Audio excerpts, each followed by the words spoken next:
quiero meterme porque esto también, a ver, no solamente fue el problema local, sino los mercados del mundo ante el nuevo gobierno de Estados Unidos, que Trump también, viste, te tira una a favor y una en contra, y también el VIX, que es el índice que marca el miedo, también está muy alto, que te está marcando algo. La gran inversión desde que comenzó el año, ¿saben cuál fue? Uno puede decir que fue alguna acción particular, tecnológica, inteligencia artificial. El oro 15% arriba desde que comenzó el año, petróleo para abajo. ¿Qué dice esto? Cuando lees esto, el VIX, el oro, el petróleo, ¿qué te está diciendo? Bueno, no buenas noticias. Digamos, alguna expectativa o alguna sensación de que puede haber algunos inconvenientes en el horizonte. Un petróleo en baja eventualmente puede surgir por una posibilidad o una amenaza de recesión. Un oro en suba puede provenir de una amenaza inflacionaria, también un posicionamiento, sobre todo de los bancos centrales, de tomar esa inversión. Recordemos que el oro no paga dividendos, no tiene interés, es decir, su valor es el valor intrínseco de forma... Es puro refugio. Exactamente. No, tiene uso industrial, o sea, lo podés utilizar como uso industrial, pero en principio es un refugio de valor. Y un VIX que muestra un miedo, un mayor miedo. Esos tres elementos habrá que ver si se manifiestan, si la expectativa o ese horizonte se manifiesta en la realidad, pero obviamente están señalizando alguna situación que puede ser un poquito preocupante para adelante. Y cuando hablamos un poquito de la liquidez global, ¿no? Porque ese también es otro indicador que te dicen, bueno, ¿cuánto hay invertido? ¿Cuánto dinero hay en el mundo?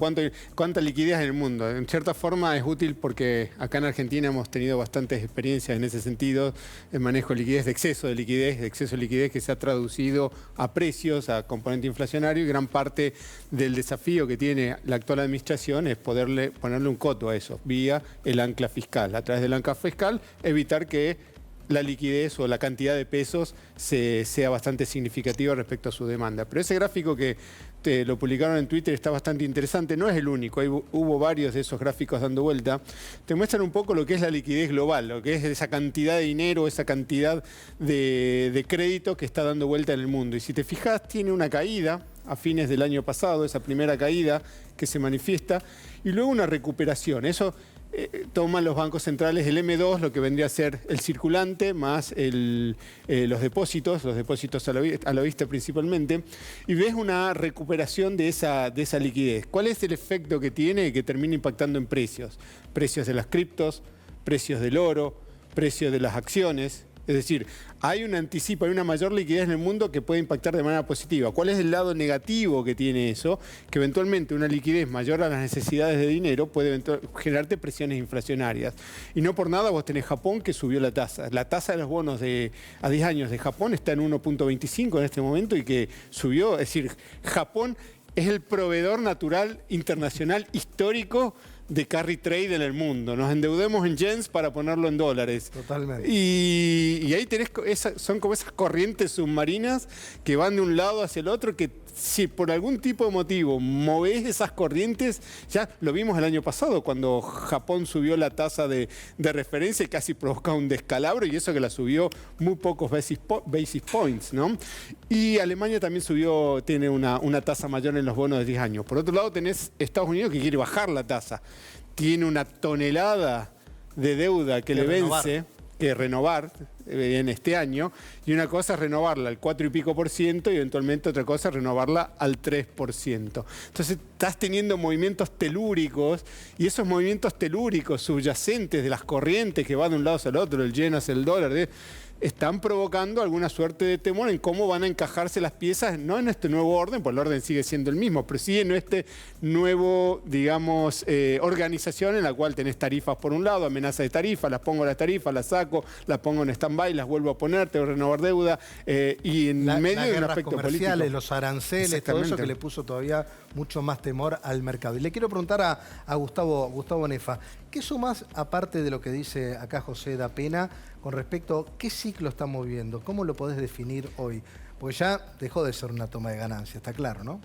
Técnicamente es una toma de ganancia todavía. Un mercado con corrección es más del 10% y mercado bajista es más del 20%.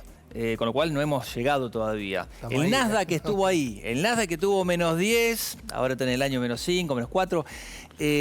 Técnicamente todavía no entramos en un mercado de corrección, pero no lo descartemos. ¿Por qué? Porque es un mercado, como bien dijiste, con un VIX en 25%, con movimientos de liquidez que van de un lado para el otro. Entonces, cuando hay un vuelo de la calidad, se devuelve el préstamo, muchos margin se activan, llamados para devolver la plata, y hay que devolver la plata vendiendo algunas acciones. Por eso el oro también tiene acotado cuando hay grandes bajas sus subas, porque justamente el oro también es garantía para muchos préstamos. Entonces entramos en una espiral donde es peligroso si Trump no detiene todas estas medidas o no reversa, porque hay mucho de lo que se dijo que todavía no se da. Y hay un gráfico muy interesante donde vos ves en la versión 1.0 de Trump, donde impone esos aranceles, los dice, eso es el mes de febrero, Sí. las bolsas se caen igual que ahora, y después remonta. Y después es un mercado donde terminó subiendo 11%. Hoy en promedio los índices están, salvo el Dow Jones, que es más refugio, está subiendo en el año,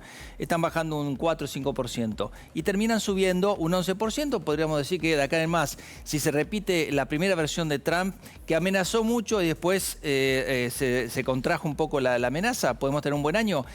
Las condiciones no son las mismas. Creo que se suman a indicadores de actividad económica de Estados Unidos peores, los PMI, sobre todo el de servicios. El manufacturero envalentonado con estos aranceles y otras noticias para las empresas norteamericanas, para invertir en suelo norteamericano positivas.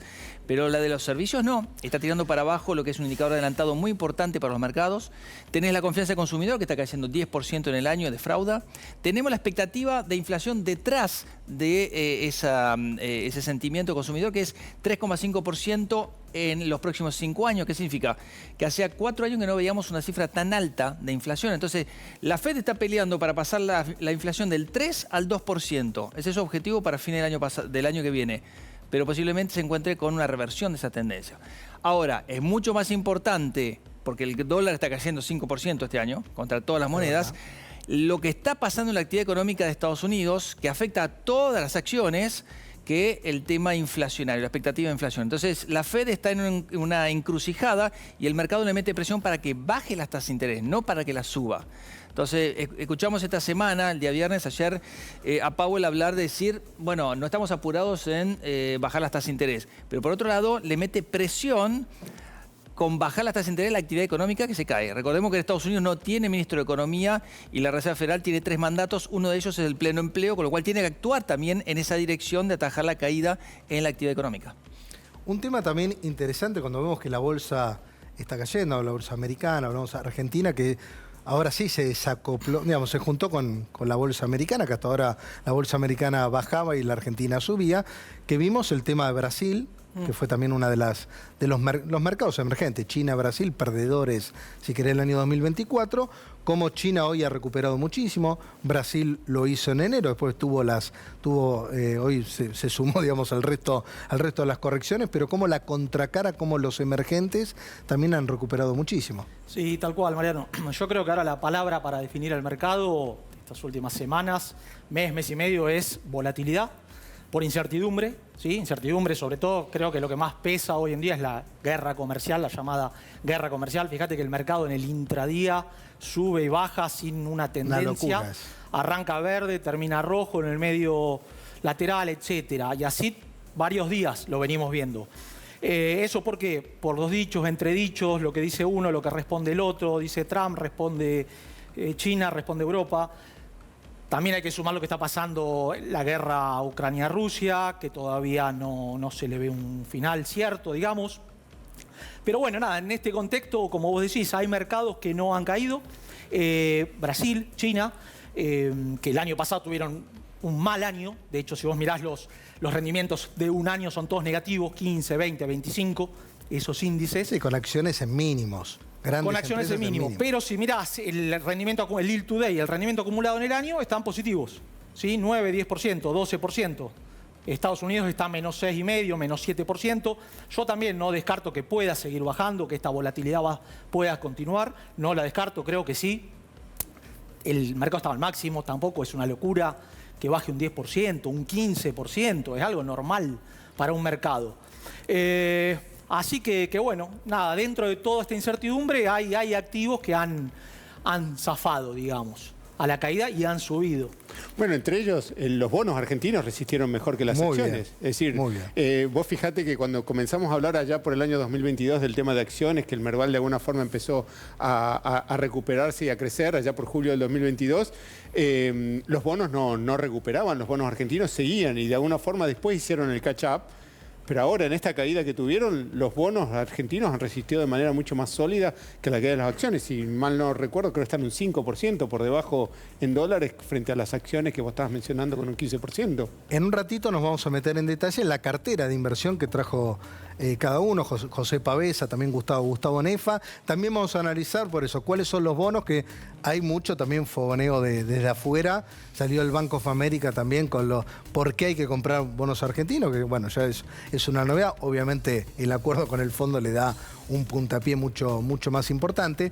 Pero algo rapidito para haber mucha gente que siempre se suma al mercado, que esta es como bienvenida a tu primer caída o pérdida, porque son un año ni medio de cualquier cosa que vos comprabas, subía, hasta hablo de las criptomonedas, quiere decir, un mercado con un ciclo muy expansivo, con bolsas en máximo. Entonces uno ve en enero y febrero que te cae 15% de la cartera y bueno, uno se asusta y a veces puede tomar malas decisiones. Entonces acá, en vez, más que qué hacemos con los pesos, qué hacemos con las pérdidas. Hay un cuadrito muy educativo, muy sencillo, muy de manual, que te puede enseñar un poquito, manejar muy bien el tema de las pérdidas y cómo podés manejarlo en adelante. Acá, un ejemplo, ¿no? Invertís 10 millones de pesos, perdiste un 50%, bueno, ahora tenés 5 millones de pesos, ¿no?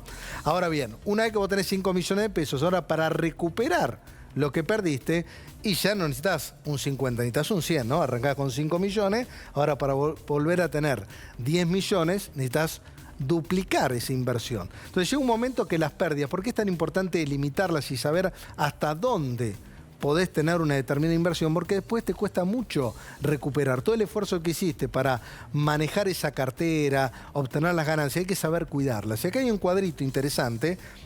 Por eso dice, una pérdida moderada se puede recuperar. El mercado es así, la volatilidad existe, el riesgo existe y estás en un mercado donde estás asumiendo riesgo. Perdiste un 10, con un 11% volviste al mismo lugar. Perdiste un 15, ahora necesitas un 18% para tener el mismo capital. Un 25, un 33. 33, cayó 33%, necesitas un 49. Ya cuando las pérdidas son mucho más grandes, porque a ver, acá el promedio de la bolsa perdió un 15 y activos que por ahí, el caso de Globan, por ejemplo, en un día cayó un 27% y viene acumulando una pérdida importante como otros activos. Ya cuando la pérdida es del 50%, necesitas un 100. Cuando la pérdida es un 75%, necesitas un 300% para recuperar. Llega ese momento que ya se hace muy complejo, por eso hay que saber administrar las pérdidas. Y acá, por eso, siempre una recomendación: diversificar la cartera, que es lo que intentamos transmitirte en el programa. Nunca te decimos que pongas la plata en una sola acción o poner toda la plata en Brasil, China o donde fuera. Diversificar la cartera. Gestionar el riesgo, stop loss, decir, bueno, voy a comprar un determinado activo, pero si cae por debajo de eso ya que te gatille la venta, si limitás el tema de las pérdidas. Por eso limitar y fijar las pérdidas de antemano.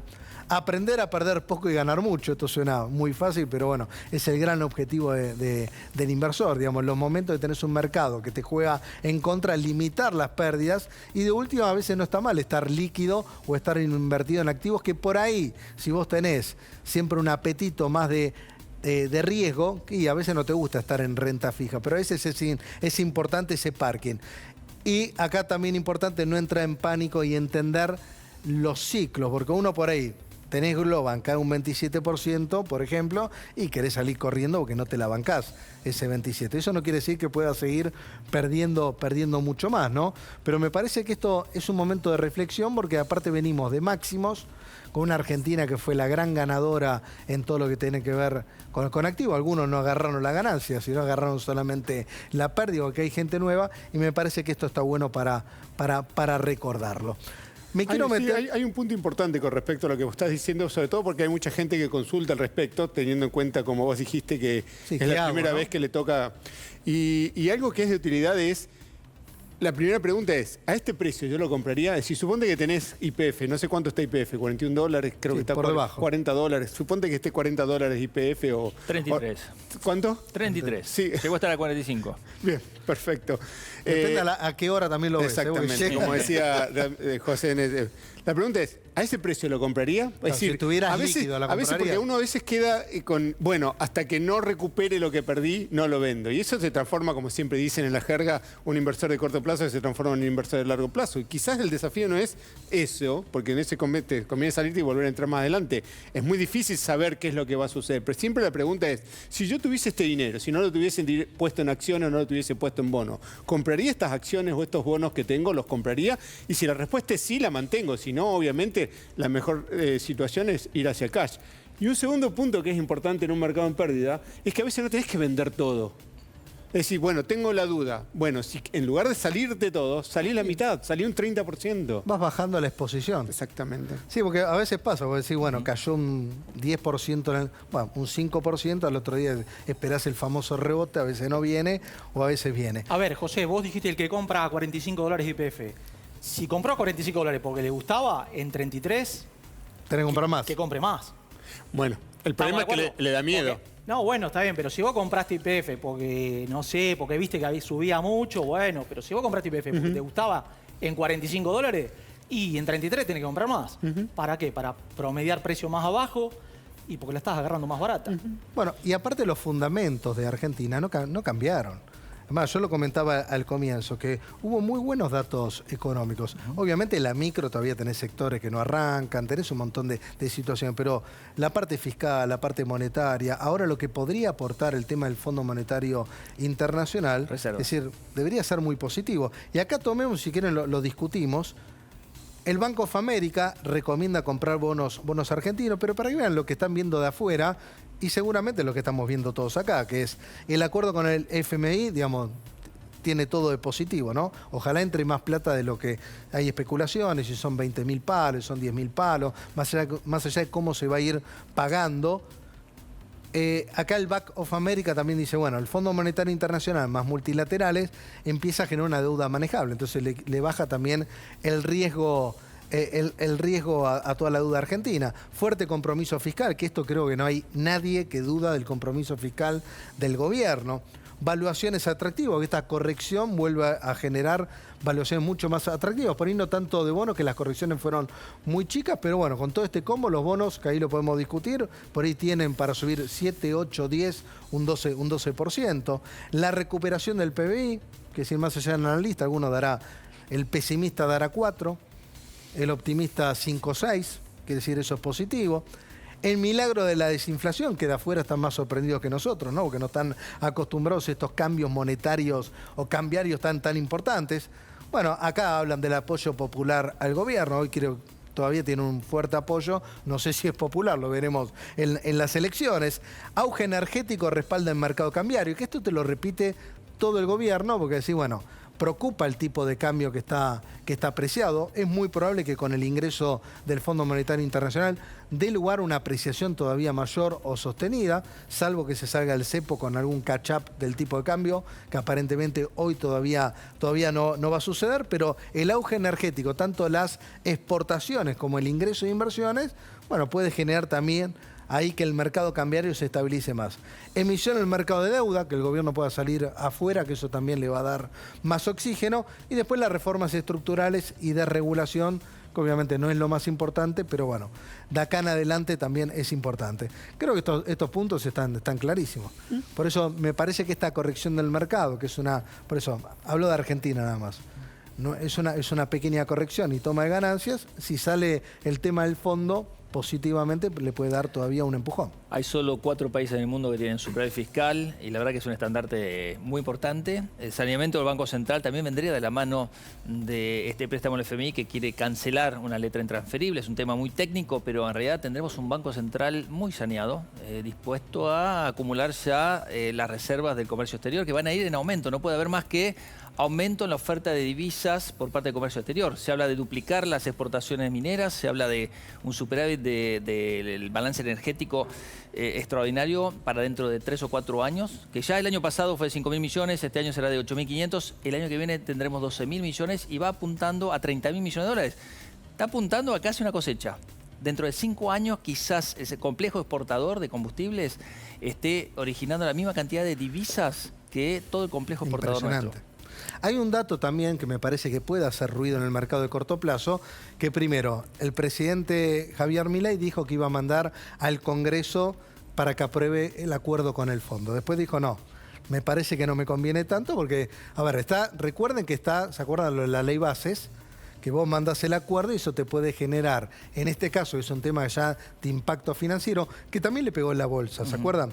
Entonces si pasa, diputados, senadores, no se aprueba, que no está de acuerdo, le puede pegar muchísimo al tipo de cambio, le puede pegar muchísimo a los activos. Entonces fue por el lado del DNU, que también tiene riesgo, por ahí no es lo mismo que se apruebe el DNU, que se hubiese aprobado por el Congreso, pero creo que puede haber un poquito de ruido entre la presentación del DNU y más que el gobierno todavía, y esto lo dijo el ministro de Economía, como que ya está el acuerdo, están los montos, pero estaba bajo 7 llaves, ¿no?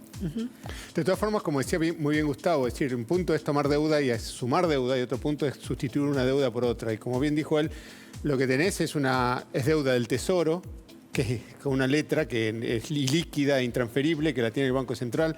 El total de este momento, si mal no recuerdo, en face value son más de 60.000 millones de dólares. Es decir, lo que el Tesoro le debe al Banco Central son 60.000 millones de dólares. Realmente muy, muy significativo. La buena noticia es que, si no me falla lo que estuve interpretando, el Banco Central ya mandó a pérdida parte de eso.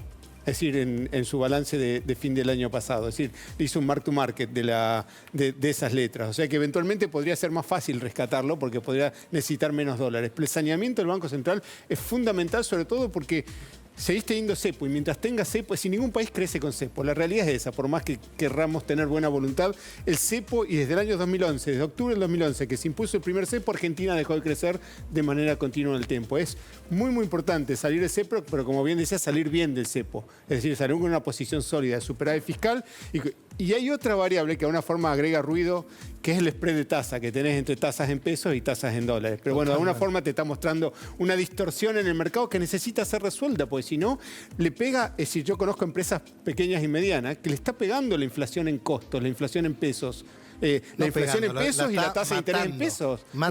Es decir, el punto es, ¿la podés soportar? Si es por un periodo, pero necesitas estar temprano. También es cierto que si vos enfrentás elecciones en un año eleccionario, no podés correr demasiados riesgos y levantar algo que eventualmente después tenés que volverlo a poner. Tenés que ir con pies de plomo y cada paso que das tiene que ser un paso extremadamente medido de forma tal de que te evite tener que hacer una reversión de ese paso.